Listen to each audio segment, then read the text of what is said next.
Hey YouTube viewers, thanks for joining me today. I want to talk to you today about the theft related parts from Mercedes, known to the repair shops as TRP. I want to educate you and break the myth about all the theft related parts that Mercedes makes. The purpose of the theft related parts is to protect your vehicle, to make sure that your vehicle is not being stolen and sold for parts or stolen and being operated by other people. So I'm going to give you a heads up a little bit about what are the theft related parts, what their job in the car, how they communicate with each other. And I know a lot of eBay sellers not going to like what I'm about to say in this video because it's definitely going to hurt their business a little bit. But very important things about the theft related part, things that Mercedes makes. Stay with me, watch the video, you'll get a little bit more education. Okay, I'm going to start with the most obvious, most simple part that exists in every vehicle. But in Mercedes, if you don't have the combination of the two parts together, you're just not going to be able to start your car. And not only that you're not going to be able to start your car, and as I said, that's what the eBay people is not going to like. You're not going to be able to start any car with these parts. So we're starting with the key and the ignition switch. Both the keys and the ignition switch, this is the ignition switch right here. This is the key. Both of them together and each one of them individually considered as a theft related part, which means that this key can communicate only with this ignition switch. It cannot communicate with any other ignition switch in the planet. It's married to this ignition switch and it can work only with this ignition switch. To the best of my knowledge, and I'm not going to lie, I learn new things every day, but to the best of my knowledge, there is no way to break the code in this key or reprogram that to a different vehicle. Which means that if you see somebody that's trying to sell keys on eBay or Craigslist or any other website as a used key that can be reprogrammed to a different car, it's a bunch of baloney. This key going to work only with this ignition switch. If somebody willing to give me $10 for this key, I made $10 for selling a piece of plastic, because this key is not going to work with any other car. Now, not only that, by the end of the video, you'll understand the whole process of how everything works together in the Mercedes. But the point on the key itself, you can work it only with the ignition switch that it came out of. The second theft relevant part is the ignition switch itself. Now, this ignition switch will be able to turn and send a signal to the computer, to the car computer, the motor electronics, only with the key that is married to that ignition switch. It means that if I take a different key and I try to put it in this ignition switch is not going to turn. I'm sure a lot of people got their keys, try to crank the switch, the key doesn't turn. They put the key in, they'll plug it inside, try to turn it, but the key doesn't turn. The lights don't come out and they're like, what the hell just happened? Why it doesn't work? A lot of time it's either the key not good or the switch is not good, or maybe you got a different key in your pocket from a different Mercedes.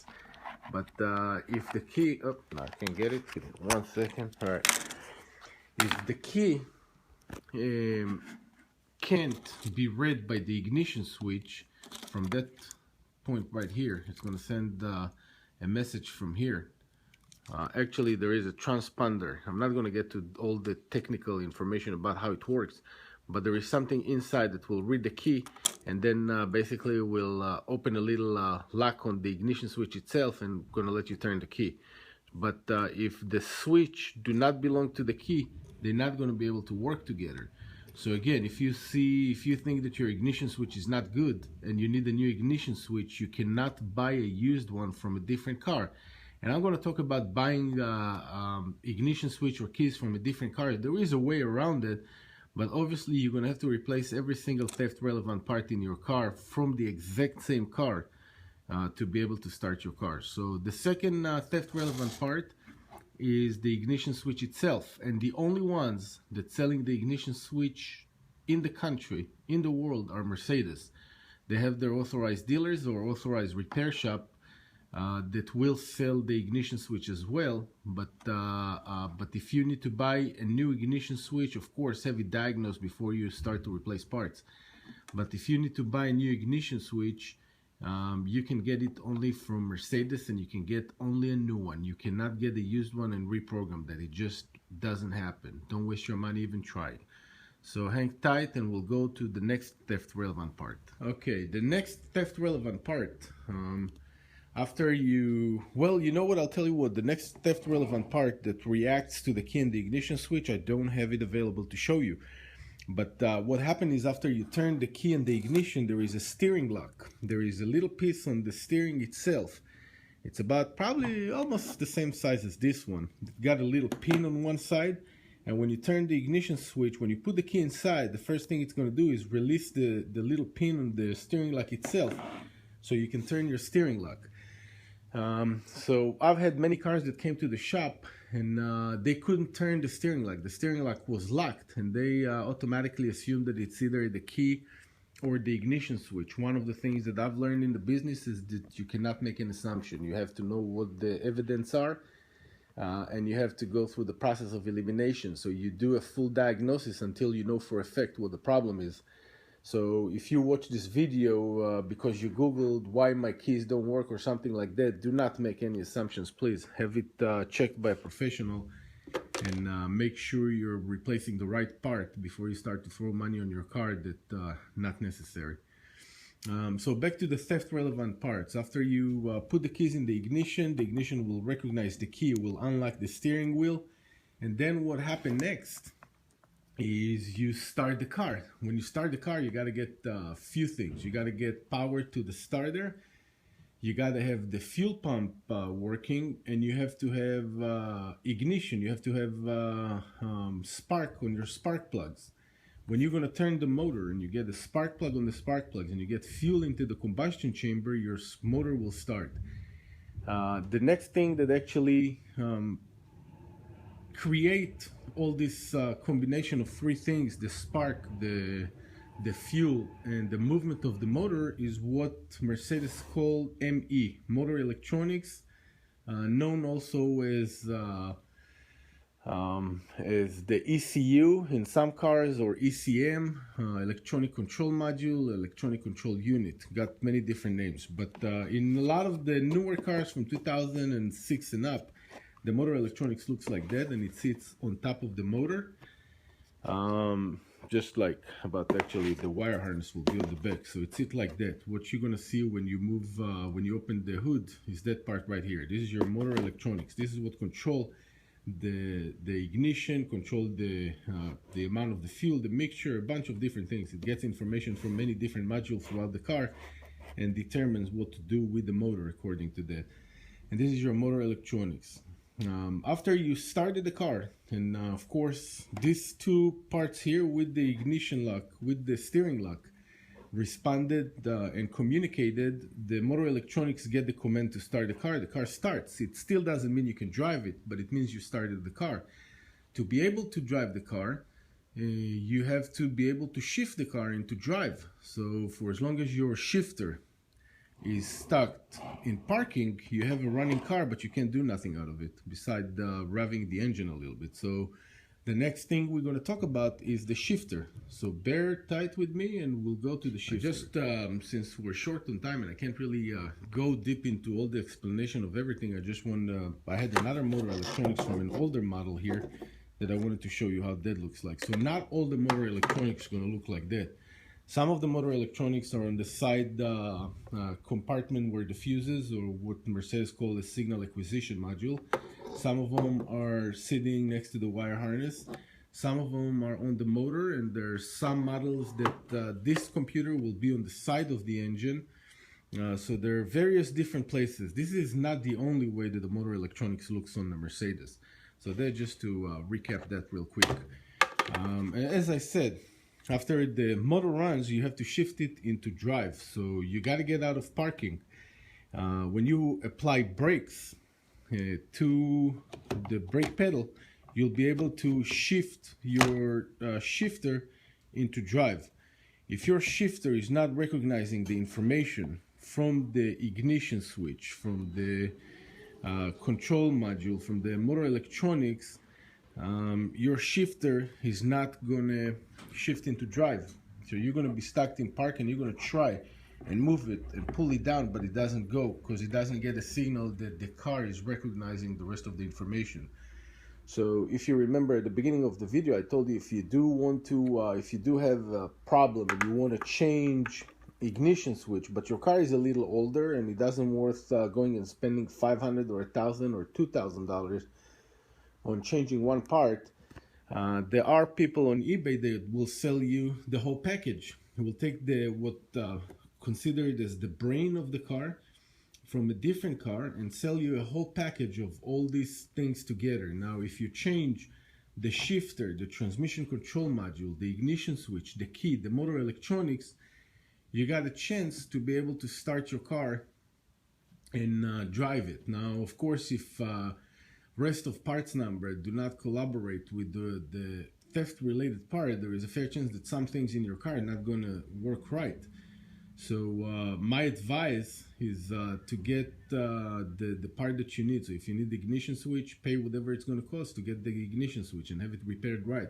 If you need the key, order a new key through Mercedes. If you need the motor electronics, then you get the new motor electronics.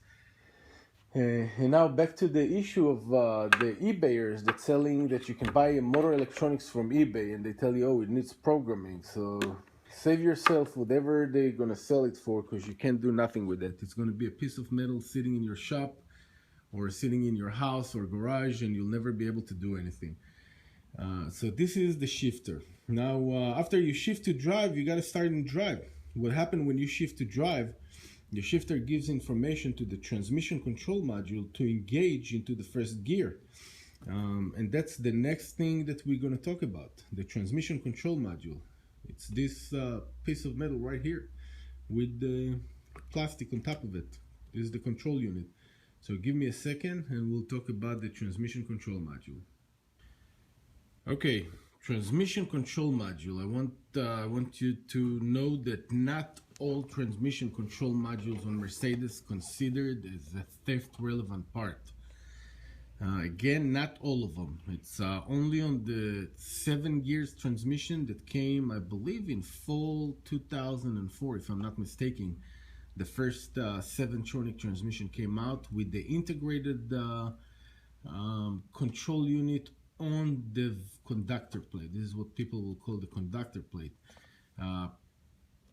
Transmissions that came prior to 2004 with the 5 gears do not have the control unit integrated and does not have a theft relevant transmission control unit. Mercedes did that for the purpose of people not stealing vehicles and selling the transmissions, because if you got a transmission from a different vehicle that have different encoding on the VGS, which this is the VGS, basically this is the integrated control unit.